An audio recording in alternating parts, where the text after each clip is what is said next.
Ainda é o desempenho que a diretoria deseja? Ainda não. Mas tem situações de evolução, aí compartilhando um pouco da responsabilidade também. As peças ofensivas, o Fábio ele teve essa possibilidade já no final ali da janela de transferência internacional.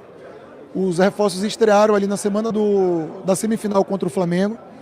E agora, dentro do Brasileiro e da Sul-Americana, a gente tem tido essa possibilidade de maior de uso do elenco de uma maneira mais completa. Então a gente tem feito essas avaliações. Repito, a avaliação do estadual ela foi parcialmente prejudicada por ele não ter as peças. A gente começou as 3 primeiras rodadas do estadual com um time sub-20, basicamente, e alguns jogadores que o Vasco, naquele momento, não contava para a temporada. Então a gente tem que seguir nessa avaliação.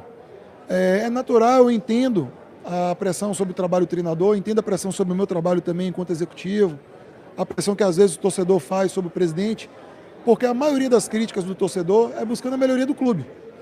E o torcedor do Vasco tem uma maneira mais firme de cobrar, pelos últimos anos, não ter dado um título a ele, torcedor. Isso é natural, o torcedor quer ser campeão, o torcedor quer ser feliz, o torcedor quer ter alegria com o seu clube, quer ter orgulho, quer ter essa sensação de pertencimento. E essa pressão vai ser constante até que a gente consiga dar ao torcedor um título. E a gente tem que saber conviver com essa pressão. Isso é normal, isso é do Vasco, isso é do Brasil. E repito, num clube gigante como o Vasco, é maior ainda. Concorda com ele que não precisa de reforço?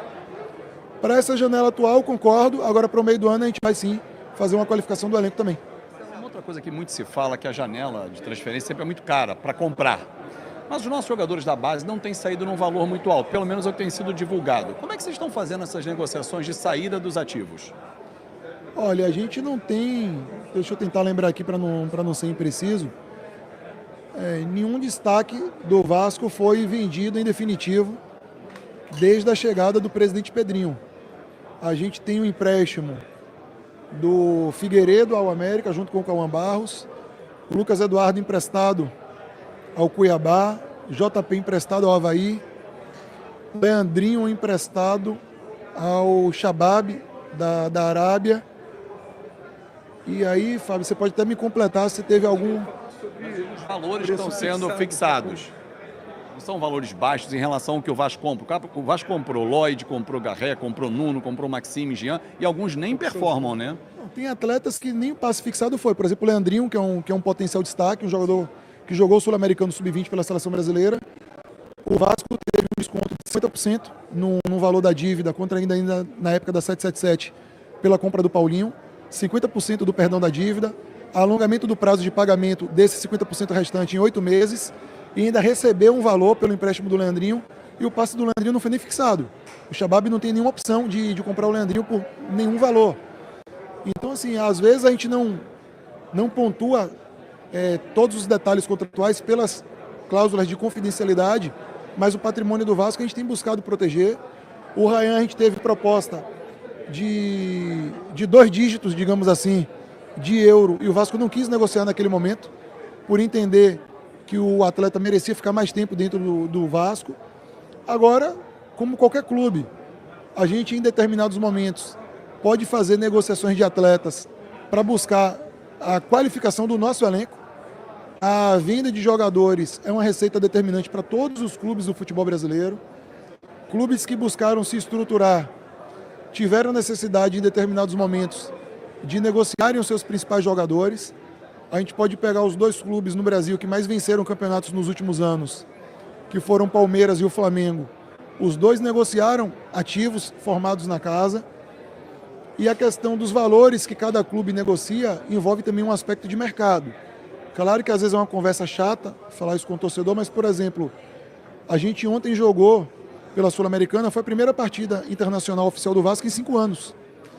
Esse peso de não estar jogando campeonatos internacionais pesa na hora que você vai negociar com o mercado, principalmente o mercado europeu, mas o mercado internacional. Então a gente tem buscado ter essa responsabilidade, entendendo a realidade econômica do Vasco, para que a gente tenha a qualificação do nosso elenco, independentemente se o atleta veio da formação, se o atleta foi contratado, porque o que a gente quer é o Vasco vencedor. Se puder ser vencedor com mais crias da colina, melhor ainda. Qual foco em relação a Coutinho e Payet? O Payet tem contrato até maio, Coutinho até julho, se eu não estou equivocado. Qual é o foco de vocês? São avaliações de dia a dia, de jogo a jogo também. São, naturalmente, os dois jogadores com maior trajetória esportiva dentro do elenco. São investimentos importantes que o Vasco fez em épocas diferentes para cada um. E, independentemente do nome, o que a gente pretende é ter numa janela do ano um elenco ainda mais forte. A gente sabe a qualidade que esse elenco tem, apesar da crítica, apesar da pressão. Eu gosto também de defender sempre os jogadores com justiça. Ano passado, o Vasco foi semifinalista da Copa do Brasil, que não era desde 2011. O Vasco chegou em 10º lugar no Campeonato Brasileiro. A gente não se orgulha disso, mas foi a melhor campanha do Vasco desde 2017. Então esse grupo também tem buscado, pouco a pouco, resgatar o Vasco para o patamar que o Vasco merece. Pode não ser na velocidade que o torcedor deseja, mas esse grupo tem, pouco a pouco, entregado resultados bem acima dos últimos anos.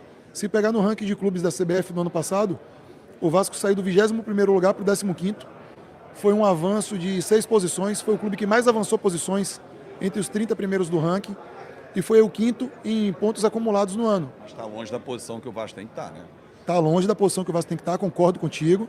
Você foi perfeito na sua colocação, mas é um avanço para o que vinha sendo praticado.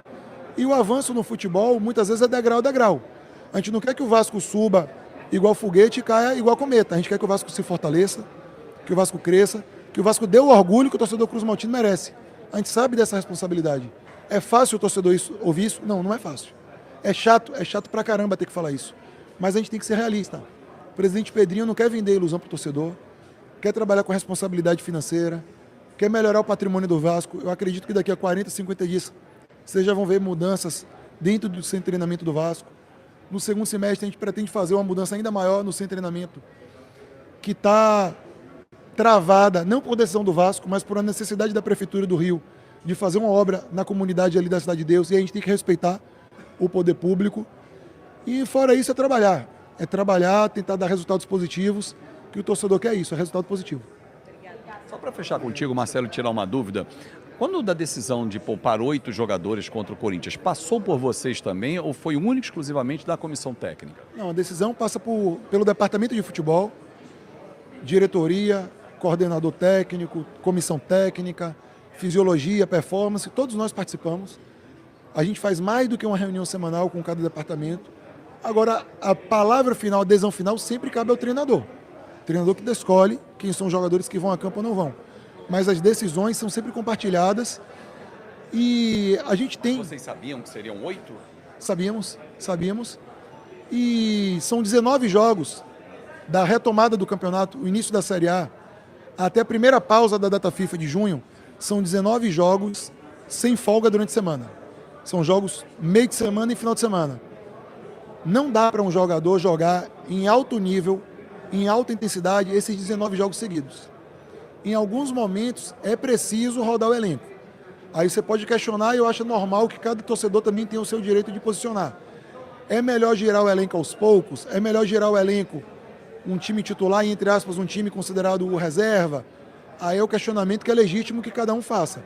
Mas que a gente tem que modificar os jogadores para que a gente consiga ter, na parte de performance, a melhor entrega física de cada um deles, isso é inevitável. Se a maneira é girando dentro das partidas, é começando com o titular, indo para a reserva, é tirando um time num jogo, tirando outro, aí eu acho que isso é legítimo cada um discutir como acredita. Mas eu peço que o torcedor seja equilibrado de entender essa questão de calendário, de logística. A gente vai jogar 6 partidas seguidas fora do Rio de Janeiro. A gente não tem como brigar contra essa realidade.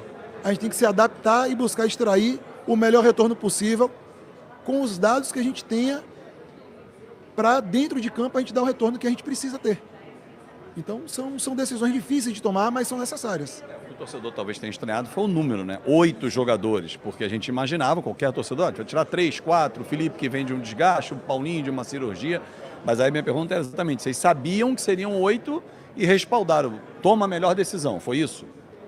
É como eu te falei, internamente, às vezes uma pessoa pode ter uma opinião divergente, um setor pode ter uma opinião divergente, Mas a partir do momento em que a decisão é tomada, é uma decisão do Vasco. Aí a gente tem que ter a responsabilidade de todos nós estamos juntos.